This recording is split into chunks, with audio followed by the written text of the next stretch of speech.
Hello and welcome to another movie review. Today this will be a solo movie review for the Power Rangers special, Mighty Morphin Power Rangers Once and Always. Now, I have been an extreme big fan of Power Rangers since I was very little. I grew up with Mighty Morphin Power Rangers and I think I went all the way fully up until Mystic Force. I think around the 2008 2010 sort of time frame, and I watched it religiously then. I played video games, I collected all the toys, you name it. I had stickers, all the works. I was a big Power Rangers fan. Power Rangers and Pokemon, that was my bread and butter when I was younger and growing up.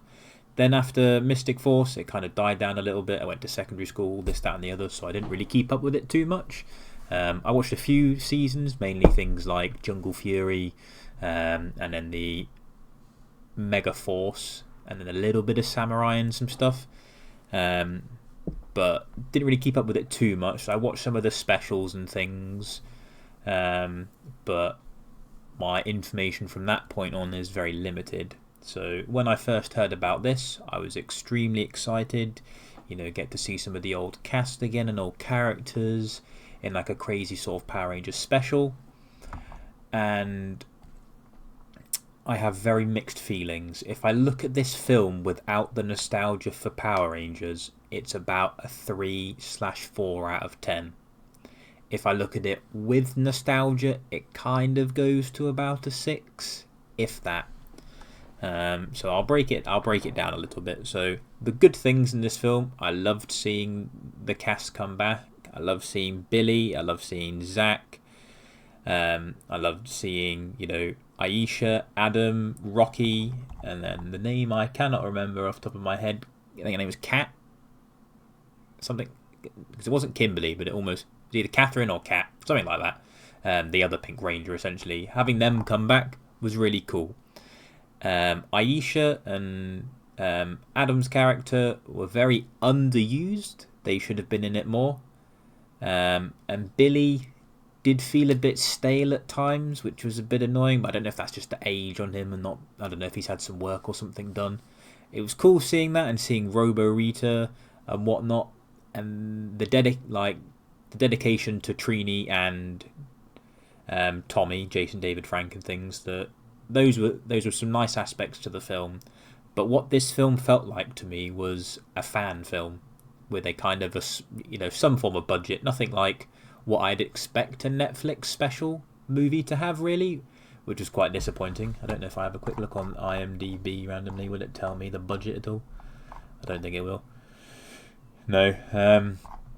But for a 30th anniversary special, it felt very poor. Now, I know when it comes to Power Rangers and things, I'm not expecting Oscar-winning story in acting and things like that. It can be a bit cringy. It can be a bit, just, not clumsy, but like fun almost. But this, as I said, felt like a fan film. The story was quite, not convoluted, but like it was straight and simple, but also didn't make much sense. But this is just me remembering off the top of my head. As far as I was aware, they couldn't go back to being the original Mighty Morphin Power Ranger suits or whatever, like, because they had to become Zeo. Then the Zeo crystals, they couldn't use them anymore, so they became the Turbo, and then eventually it kind of split off to going in space and things like that. But from what I saw, there was loads of different Power Rangers within the show that they captured. And these were just little toy versions, but you saw them all the way up to the Beast Morphers, which I think is one of, if not the newest one at the moment. So I don't know how that all aligns and things. A very cool thing to note was Aisha and Adam were part of Space Patrol Alpha, so I can only assume that that's the beginning of Space Patrol Delta, or like a section off, because they talked about the... it's the race that Crumb from SPD was. I googled it at 1.2 seconds.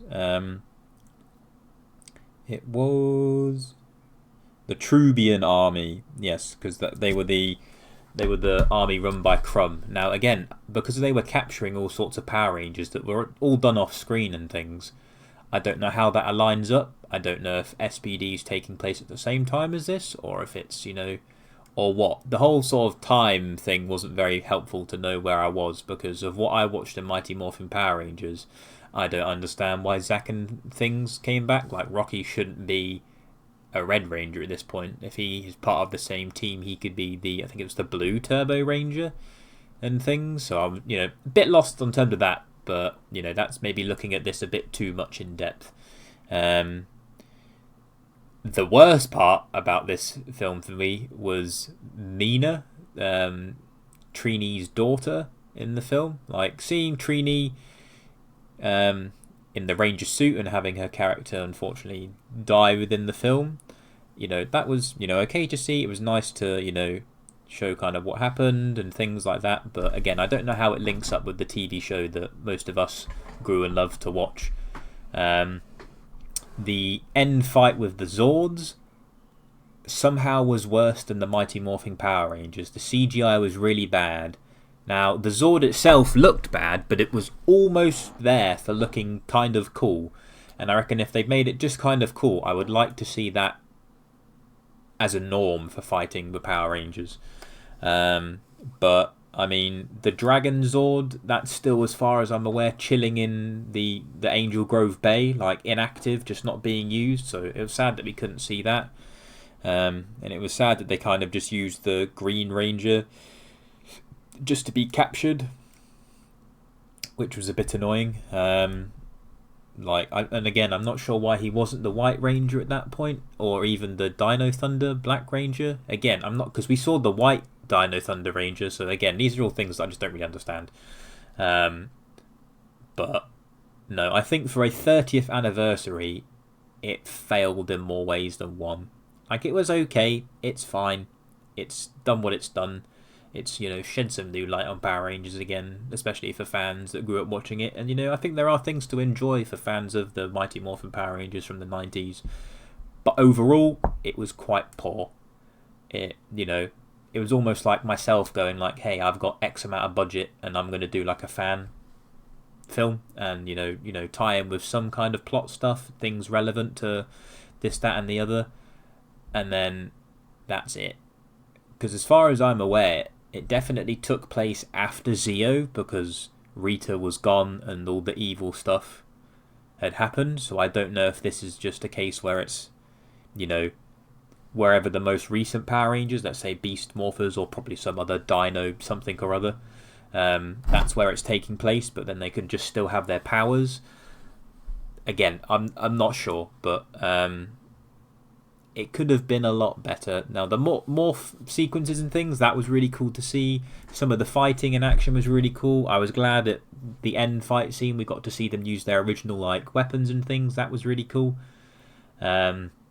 It was nice seeing Billy as a sort of a lead role, which was quite cool, because I know he was supposed to get the Gold Ranger Zeo powers in Zeo, but didn't, due to the explosion giving him negative energy and things like that. But he couldn't at the time, so that was cool. It was nice to see Zack back in doing the breakdancing fighting. That was pretty cool.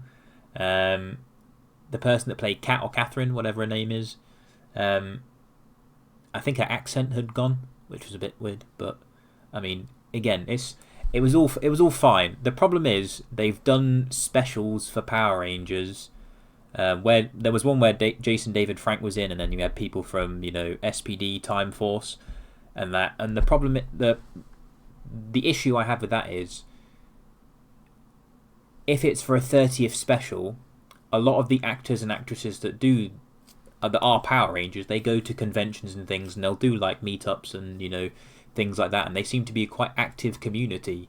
Now, I think with a better script and a better story, it could have still included Rita, but I feel like it should have included maybe a couple bad villains coming back, and then it meant that a lot more Rangers. I don't mind if it was, let's take Wes from Time Force, let's just take a random Lightspeed Rescue, a Galaxy Ranger, a Ninja Storm, X, Y, and Z. I don't mind which ones came, but I feel like there should have been more for a 30th special, not just 4 and then 2 that we don't even see morph.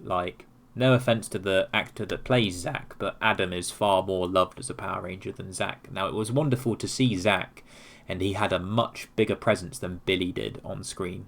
But yeah, I don't know if I can say too much else without just repeating the same things. It was a poor 30th anniversary, and I wanted a lot more from it. And it was very short. That's something I've not mentioned. It was very short. It was just under an hour. So the Mighty Morphin Power Rangers like an hour and a half or so, and that was good. Bar this really bad CGI fight, it was quite good, all things considered. Like, if I compare both of those to one another, the Mighty Morphin Power Rangers movie is like almost Oscar worthy in comparison. Same with probably the Turbo one. It was just much better. This just felt like I've just watched a fan fiction, like fan short film on YouTube or something. And that's the problem. But, I mean, I had some fun with it. It was fine. I've watched it. That's it, But, yeah, I think that's pretty much all I can say, really, without just, again, repeating things. But, again, thank you for... Well, not again, but thank you for watching. Hopefully you made it this far. If you're a fan of Power Rangers like myself, tell me what you thought about the new special if you've watched it. Or what's your favourite sort of Power Ranger series, this, that and the other. So, take care. Don't forget to like, subscribe, all that fun stuff. And peace.